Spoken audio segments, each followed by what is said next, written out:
Before I moved out of my hometown, I was working as a waiter at a Waffle House.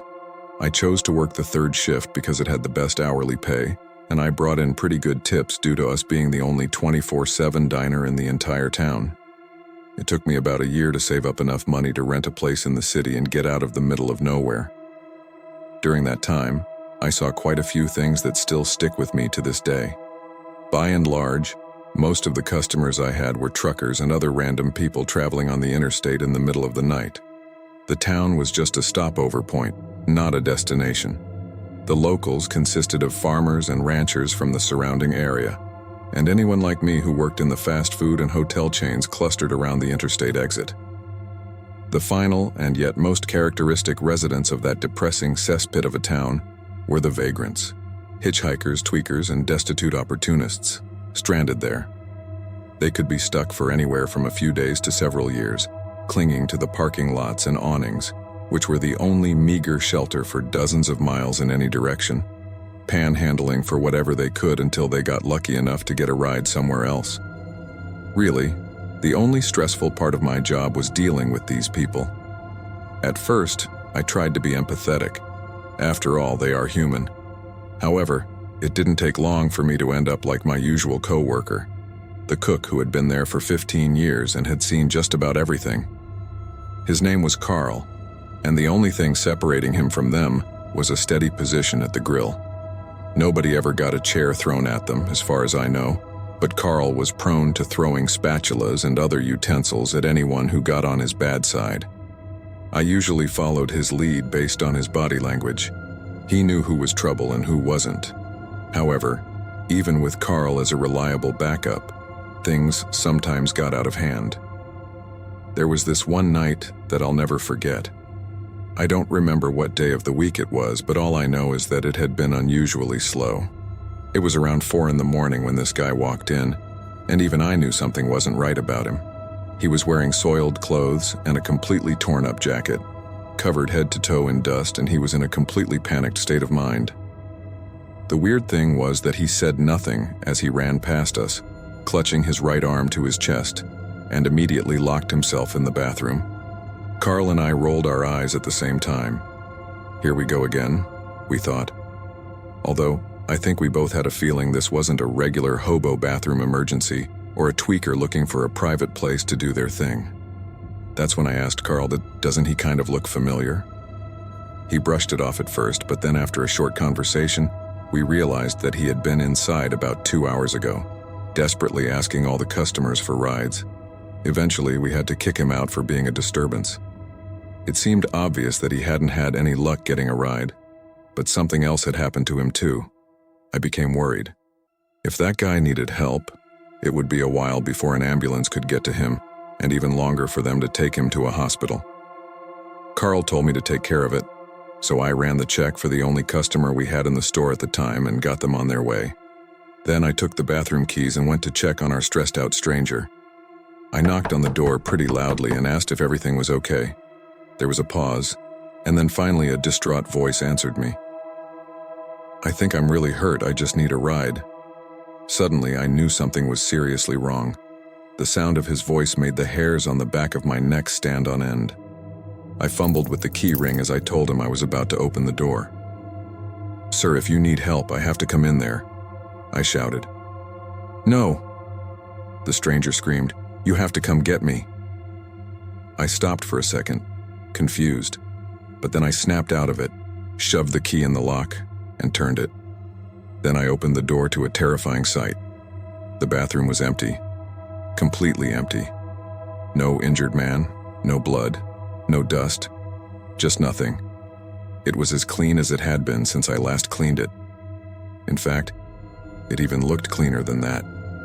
"What's going on in there?" Carl shouted from the kitchen. I was at a loss. I let the bathroom door close and stepped back. I looked at Carl and told him the truth. "There's nobody in there," I said.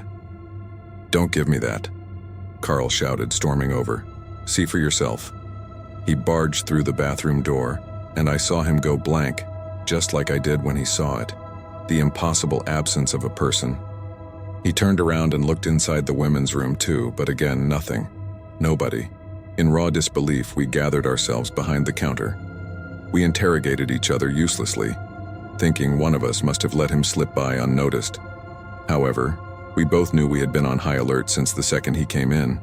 There was no way either of us could have missed him leaving in the blink of an eye. Our conversation ended abruptly, as we both saw the same thing out of the corner of our eyes.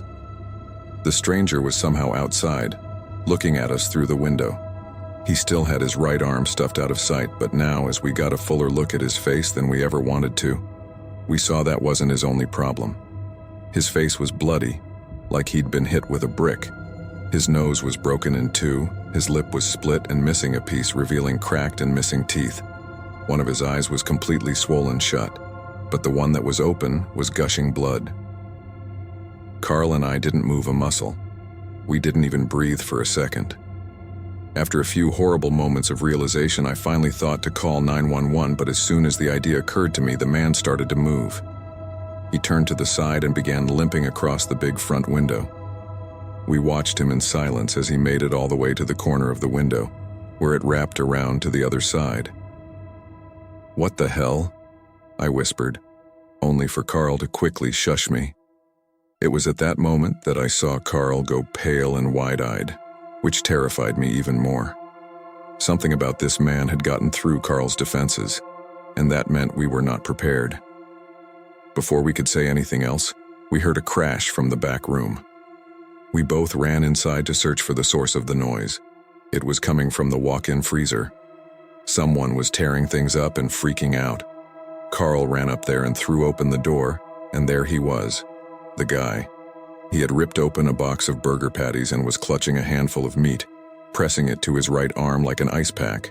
When he saw us, he froze. The patties dropped from his hand, revealing the condition of his arm. His hand was stuck in a thumbs-up position, but his wrist had been snapped clean off. His hand was dangling from the rest of his arm by a thread of skin. After a terrifying moment of frozen stares, the stranger bolted from the freezer, crashing through both me and Carl. He sprinted outside, screaming, before we even had a chance to react.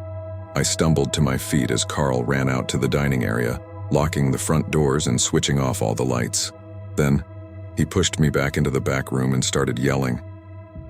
"How could you leave the back door unlocked?" he yelled. "No, look, it's still locked." I pointed to the back door, and sure enough, it was locked. Now, absolutely nothing was making sense, but we gave up on trying to decipher it for the rest of the night. We stayed locked in and out of sight until the sun came up and the morning crew arrived. When we were finally freed from our nightmare shift and set out into the world, we noticed a train of police and paramedics on the freeway just outside of town. We asked around and found out that a man had been killed in a hit-and-run right there at the off-ramp, not even 1,000 feet from the Waffle House. He had died sometime after midnight, but his body lay on the shoulder, undiscovered until daylight. His corpse was mangled, but his thumb was still sticking straight up from trying to hitch a ride. By the afternoon, they had scraped him off the pavement and washed away his blood until the spot where he died was cleaner than I'd ever seen.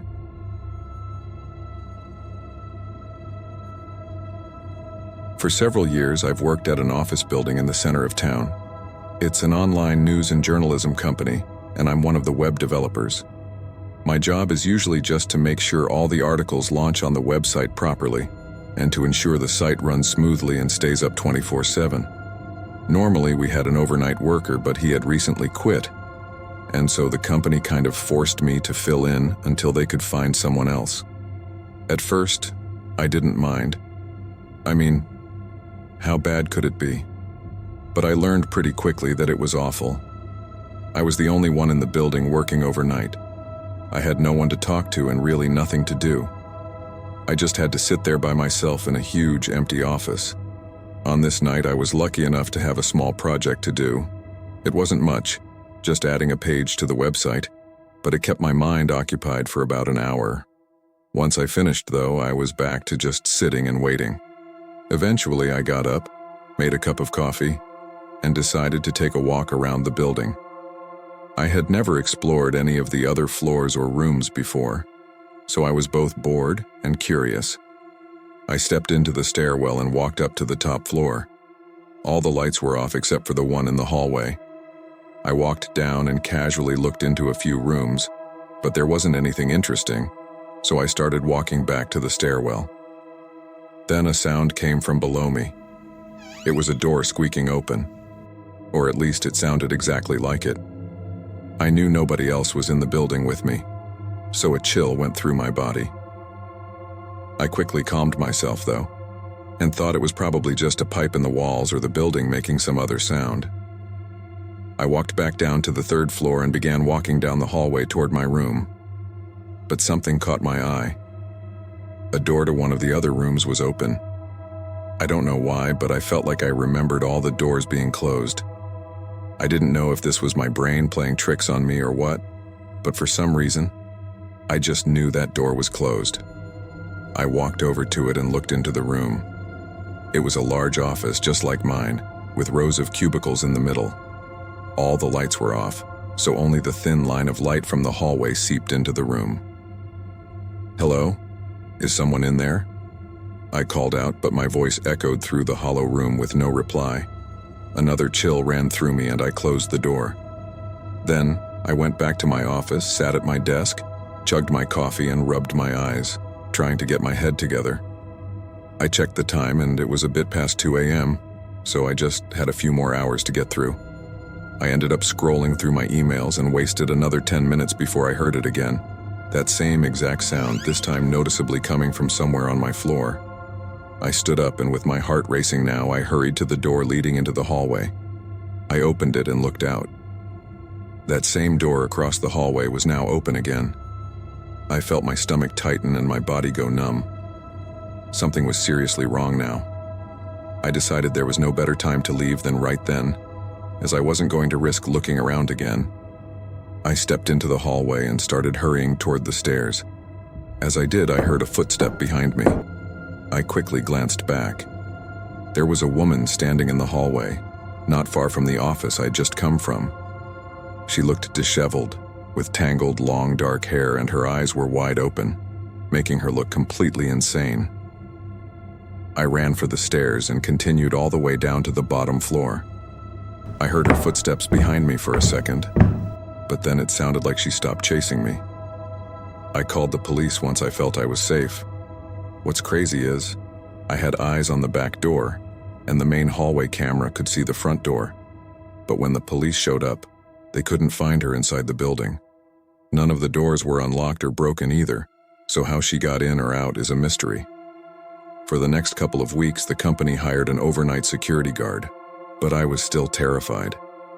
Every night, I would constantly look over my shoulder thinking that woman could have snuck back inside. With no other info on her, there's no telling what she was trying to do.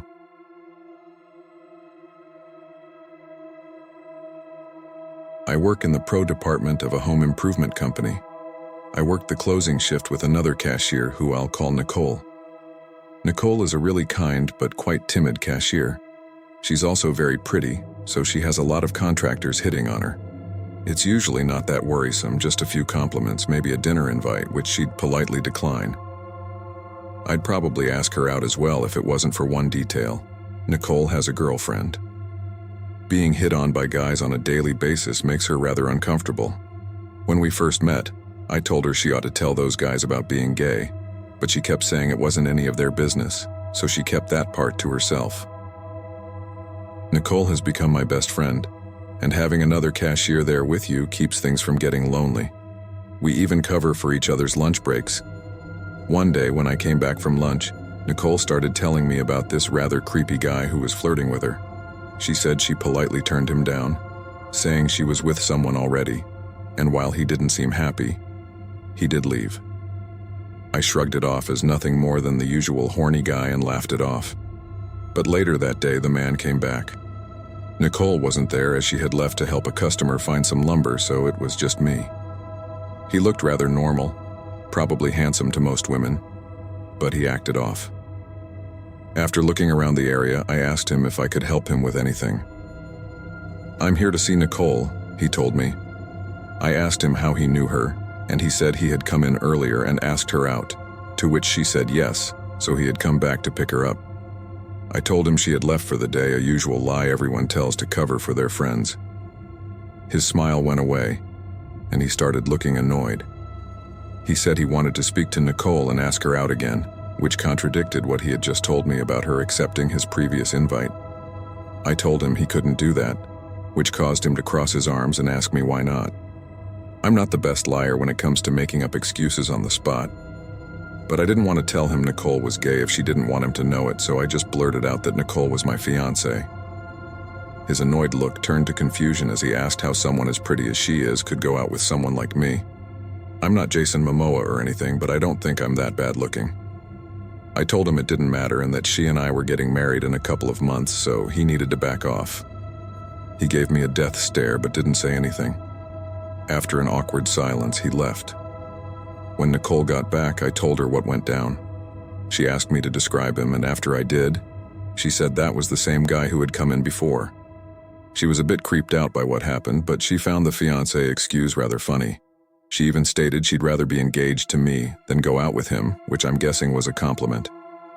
A couple of weeks went by, and we had all but forgotten about the man at this point. But one night, after it had gotten dark, Nicole and I were gathering the trash so we could close down the registers and go home. Just then, we heard a bang at the door, causing both of us to nearly jump out of our skins. It was the guy again. He had a wild look in his eyes as he pressed his face against the glass. "We're closed," I told him, but he insisted he needed to come in. Nicole yelled again, telling him she wasn't interested and for him to leave her alone. But he yelled back that he wasn't there for her, he was there for me. He then said that if he could, quote-unquote, take out her husband, then she'd be all his. Based on that, he wanted to kill me. I told Nicole to run to the manager's office and call the police, and I'd stay there and watch him. I won't lie though, I was pretty afraid to be in that tiny little area if the guy managed to get in. He wasn't the biggest guy, but he could have had a weapon on him. Plus, the store doesn't allow us to have self-defense items, so I was on my own. The guy started ramming the sliding doors like he was crazy. The doors were rattling, and I could have sworn they were going to come off their base.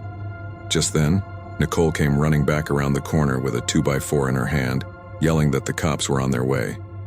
Finally, the man decided to leave. The closing manager met the officers when they arrived, and he took them to review the cameras. Thankfully, the man was caught and arrested. But neither Nicole nor I felt safe working there any longer.